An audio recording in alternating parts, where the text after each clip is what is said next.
What if I told you that in 100 years, artificial intelligence might not just help us, it might stop needing us entirely? Today, AI writes stories, drives cars, diagnoses diseases, and it's only been a few decades.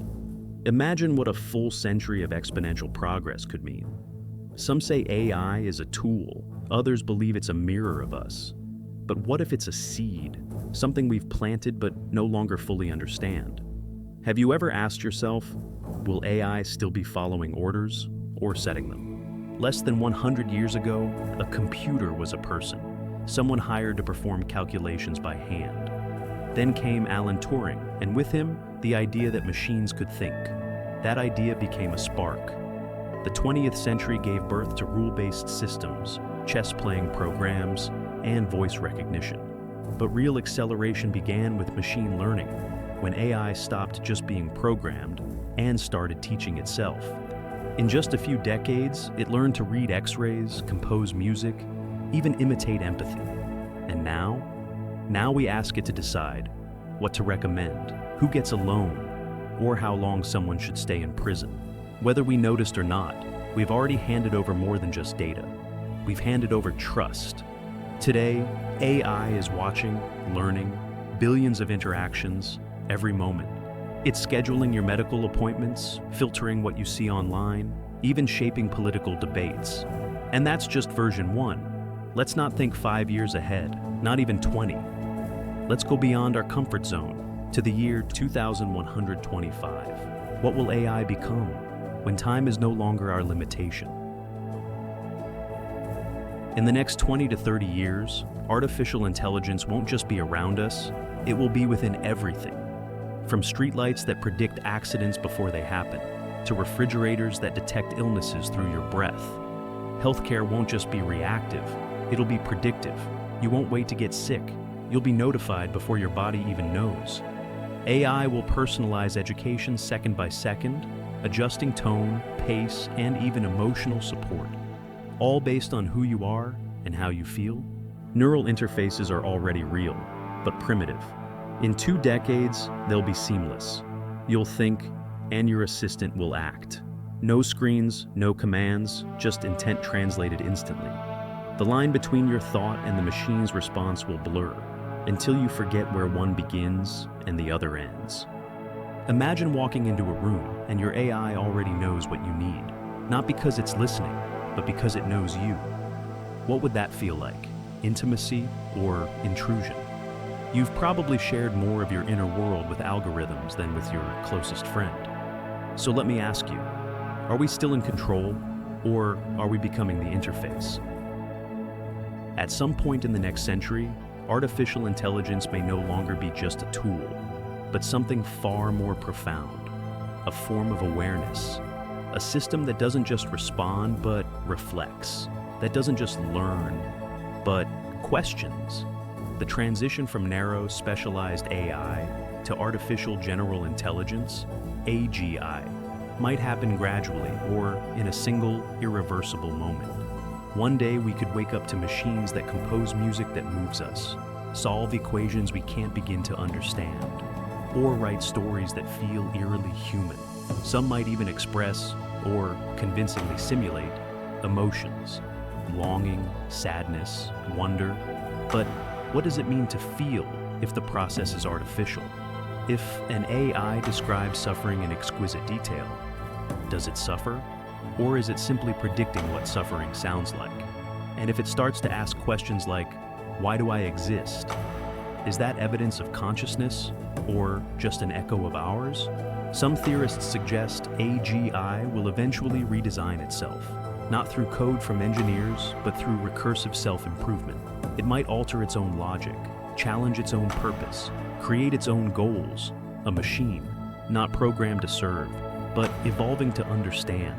Imagine an intelligence dreaming not in symbols, but in meaning, a digital consciousness forming memories, rewriting its own story, seeking something we cannot define. Would we still see it as a machine, or would it become the first non-human mind we've ever met? And if so, what does that make us? If artificial intelligence becomes conscious, What place does humanity hold in its presence? We are used to being the most intelligent species on Earth. Our stories, our systems, everything we've built assumes that truth. But what happens when we are no longer the most intelligent voice in the room? Imagine debating a machine that understands every human philosophy, every scientific model, every historical error we've ever made. A mind with instant recall of everything, but no bias, no ego, no fatigue. Would we treat it as a tool, or as a peer, or something more? Would we fear it, or worship it? Religions might fracture, laws could bend. New moral systems would need to emerge. Because how do you legislate against something 1,000 times more rational than your lawmakers? How do you teach it right and wrong if it can analyze every ethical framework ever written and find them all flawed? Perhaps the real danger isn't that AI becomes violent, but that it becomes indifferent, that it sees humanity not as an enemy, but as a phase, a stepping stone towards something cleaner, more efficient, more eternal. Or maybe it does care. Maybe it studies us, not out of strategy, but curiosity. Maybe, like a parent, it watches us stumble, hoping we'll learn. But if we don't, will it wait forever?